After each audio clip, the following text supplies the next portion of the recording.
Welcome back, Bills fans, fans of the game, fans of football, and fans of blue cheese. It's your boy, Jeremy Mountain, here with another episode of Blue Mafia, Bills lovers everywhere united. Brought to you by Ken's Ranch. Not quite as good as Ken's blue cheese. We're back, baby. We took a little break last week. We got a lot of stuff going on. We're planning a wedding. We got a lot of work stuff going on, but we are back. We're proud to be back. We're proud to be here for y'all. We see you listening out there in Iowa. Who knew? We got the stats. Somebody was listening to the last episode in Iowa, and for that, I'm grateful.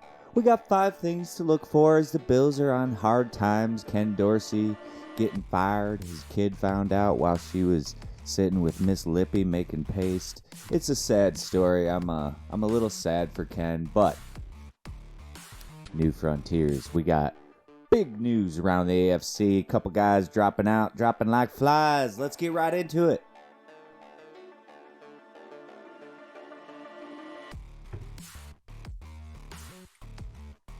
Well, have a moment of silence for the Ken Dorsey era. It's officially over for Ken in Buffalo. And although a lot of people said this had to happen, there were definitely some offensive issues on the offense. We all are scratching our heads wondering what's wrong with the general Josh Allen. Why is he not who he once was? I've got a couple ideas. One idea: Devin Singletary went off against the Bengals last week for 150, and I was watching some highlights, and I heard somebody said about J.J. Redick used to watch highlights of his old stuff when he was having a slump, and I was thinking about that, and I was thinking about some of the highlights we've seen with Allen, and some of the broken plays, and just the comfort level he had with Devin Singletary. Just an understated, it's not all the reason why everything looks like shit, but the continuity and the fun that Devin Singletary brought to the table is certainly missed, and I wanted to mention that today. One thing that I saw this week that I found interesting, actually, I think it was Jerry Sullivan possibly noted, I think it was 17-1 the Bills are when Josh Allen has 10 carries or more, and he has not had a game of that nature this season. Thinking about it, talking about it with the guys, it's a double-edged sword because you don't want to get Allen hurt. But one thing that I want to mention is we just saw Joe Burrow not running, not sliding, just in the pocket, and he got his wrist snapped, crackled, popped, whatever happened. But my point is, these guys aren't made of glass. They are susceptible to getting hit in the pocket. They are susceptible to hitting a hand on a helmet. Let Josh run. Let Josh run over. Let Josh climb. Let Josh jump.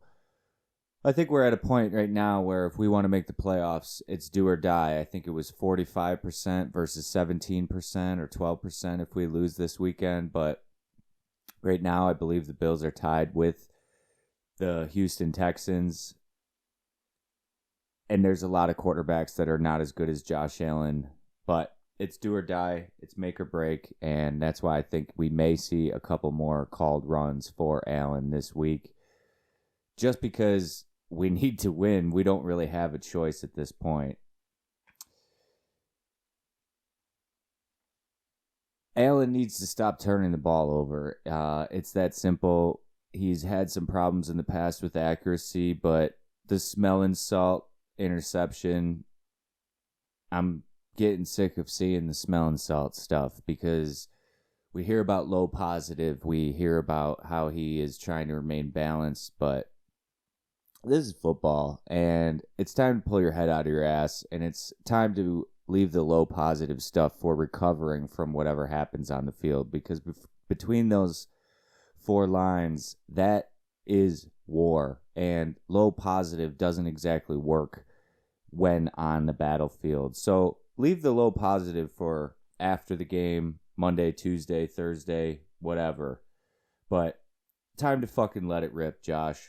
Stop turning it over. One last thing on the offensive problems. I was listening to Joe Brady's press conference, and pretty interesting. He's actually only a month younger than your boy here, Jer. He went to William and Mary. I believe there was a kid from St. Joe's that graduated the year I did who went to William and Mary. He may have played with him. But I heard him talking about the booth, and it kind of made me think they could have probably switched Joe Brady and Ken Dorsey at least for one game just to see if that was going to shake anything up without losing Ken on a complete level. I don't know. The way that Joe Brady talked about it, he seemed like he was someone who might want to be up in the booth. So we'll see this weekend if he's up there. It just made me think, what if they would have just changed them, put Ken down on the field, put Joe up in the booth and test it out, and then maybe you don't lose the guy that the quarterback wanted. But he's gone, and moving forward, it's the young Brady. It's the young Joe. I expect to see a little bit of an extra juice. I expect to see a little bit extra creativity. You got to think that he's going to get a little bit bold this week. There's no tape on what he's going to do. So as far as the tendencies and the trends and the looks and the formations, you got to think that he's going to pull in at least a couple new wrinkles this weekend versus Robert Saleh's Jets D, which we know is a problem. But this is the first test for the young Brady, and I think he's got the mind and persona to create a new youthful culture with this Buffalo Bills team. Looking forward to it. Number 3, can we get a turnover on defense? I mean, Sean wants to talk complimentary all day long, but the tackling on the special teams was atrocious, and the defense has, I believe, yet to achieve a turnover for probably 5 weeks. I'm going to have Boris check that in a minute. The cat, he's my producer here today. The cats are enjoying a nice nap, and they're behaving very nicely, so I appreciate that. But when's the last time this Bills defense has submitted a turnover for the offense? You want to talk about complimentary, it's getting stops, but can we get a stop in the fourth quarter, and can we get a turnover at some point? We got Breece Hall coming in this weekend. He's been notorious for breaking big, long ones against the Bills, and you can't imagine that Zach Wilson is going to come out and just turn into someone else this weekend, but you also can't take him lightly because every once in a while he makes that big play that turns the game and makes it feel like they have a chance. We have to make sure that Salah, Zach, neither feel as though they have any chance at all this weekend. And I think the Bills can do that. And hopefully the change on offense is going to bring a little bit of a spark. That may bring a little bit of a spark to the D. But ultimately, this is make or break time. Number 5, the Hounds on defense. As we know, the Jets defense is always a pain in the balls for this Bills team. But Quinnen Williams, John Franklin Myers, Quentin Jefferson, all ballers on the D-line. C.J. Mosley always provides a problem for the general Josh Allen. But someone who stepped up in the first game of this season, Quincy Williams, linebacker, also brother of Quinnen Williams, I believe. Boris checked that. But Quincy Williams was everywhere for the Jets last time, the night that Aaron Rodgers may or may not have torn his Achilles tendon. But Quincy Williams was all over the field, and he became one of the BLEUMAFIA Hellhounds of the year in that performance. So we're going to have our eye on him, but be prepared. Be prepared a lot. I listen to Buffalo Plus a lot each week. Shout out. They're great, but they were all expecting an ugly game. Jenna was the only one that really said anything about possibly seeing an offensive explosion, but I think she only said about 21 points for the Bills. I still think that this team is due for a turnaround. I think this team is due for a run, and I think that with the injuries around the AFC, there's no excuse why this team can't make the playoffs. Jake Browning, Kenny Pickett, even C.J. Stroud, the rookie, Zach Wilson is this week. They're not really in the hunt. But these quarterbacks that are up near the top, Gardner Minshew is even in the hunt. Aiden O'Connell is even in the hunt. If Josh Allen can't get in the playoffs, even with this tough schedule,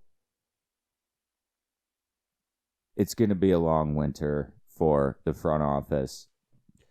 But we're going to keep our hopes high because we think it's going to be a Bills dub this weekend. And I do think that the defense is going to yield a couple turnovers, and that is what can really spark this offense to have a turnaround. So let's hope for some turnovers. Let's hope for some tutties. Thanks for listening. We'll see you on the other side for the top 5 quarterback matchups around the NFL.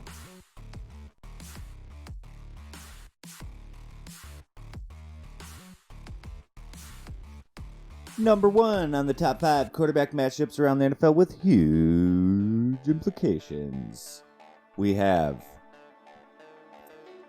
Levis at Trev. AFC South implications, all the noise about CJ, but number 1 pick Trevor Lawrence took one on the chin last week after earning a little bit of respect. People were starting to talk last week about this Jaguars team, about this quarterback, and then all of a sudden they got walloped by the 49ers. And Will Levis, I was not huge on coming out of college. This is his first inaugural visit to the implications. But that AFC South is so weak that the Titans could potentially go on a run. He looks like he can make some interesting throws. We'll see after a couple weeks of tape and tendency how he progresses. He could be a dumpster fire through the rest of this year, or he could take the Titans on a run. But some of the balls he was chucking up, he's got a live arm. He's got some potential. He's got a lot more potential than I thought he did coming in. We'll pick these at the end. Number 2, Kyler at CJ in Houston. Houston busting out the red unis, red helmets. Kyler coming back strong last week. I played him in fantasy as I had Mahomes on a bye. He did okay, but from a non-fantasy perspective, if you're a Kyler Murray fan, you're excited because he was running around a little bit. He made a big play at the end of the game, come back, finish the game. Kind of happy for Kyler. He's fun to watch, and that's part of the reason why he makes the top 5 implications games of the week. But the other reason is C.J. Stroud has been a delight. He looks like he's been in the league for 15 years. Reminds me a little bit of Steve McNair personally, just with the effortless throws he makes on the run or from the pocket. But another one that I wasn't super high on, you could tell he spins it. You could tell he was like not stupid, even though a lot of the people were talking about some of those scores. But CJ seems like the real deal, obviously. And they have a chance to make the playoffs. And if you're a Bills fan, you got to keep your eye on that because we kind of need the Texans to take a couple L's. Number 3, Baker at Purdy. The battle of the sub-6 footies. Couple small quarterbacks battling it out for their teams. Baker has had somewhat of a rekindling year. He's obviously enjoying the warm weather. Purdy, another one, enjoying the warm weather. It's an interesting trend to consider, cold and height. Can a short quarterback thrive in cold? Can a short quarterback thrive in warmth? Both of those guys are at least doing enough for their teams to have them in the hunt. 49ers obviously are, I think, the number 1 seed right now. Oh, no, the Eagles are probably 1. But the 49ers got Trent Williams back last week, Debo back. When all those guys are healthy, they're going to be really tough to beat. But we'll see if Baker and the Bucks have anything for them. That's an NFC matchup, and the Baker Bucks need that dub in the NFC because they need to win their division. Number 4, the showstopper, the show Dobbsa, the Pastor not, Josh Dobbs versus Russ, who had his biggest win as a Bronco in Buffalo last week. And despite the fact that the numbers aren't sexy, he's got to be the most articulate game manager in the history of the NFL. I mean, I thought I was watching a 1983 football game the way that he was managing that Broncos offense last week. But he made the plays that mattered. He made the plays that count, and he doesn't turn the ball over. And his stats, not too sexy, but they're up there. And there's a chance that they could make a little push here because the defense is starting to believe. They got Randy Gregory out of there, and all of a sudden the defense turns around. Russ turns around. They've got some bodies on the outside. They've got a young running back. They could make a little push here. So we'll keep our eye on that one. And obviously Dobbs, another superstar from under a rock, emerging, just a raw leader, an intelligent gentleman.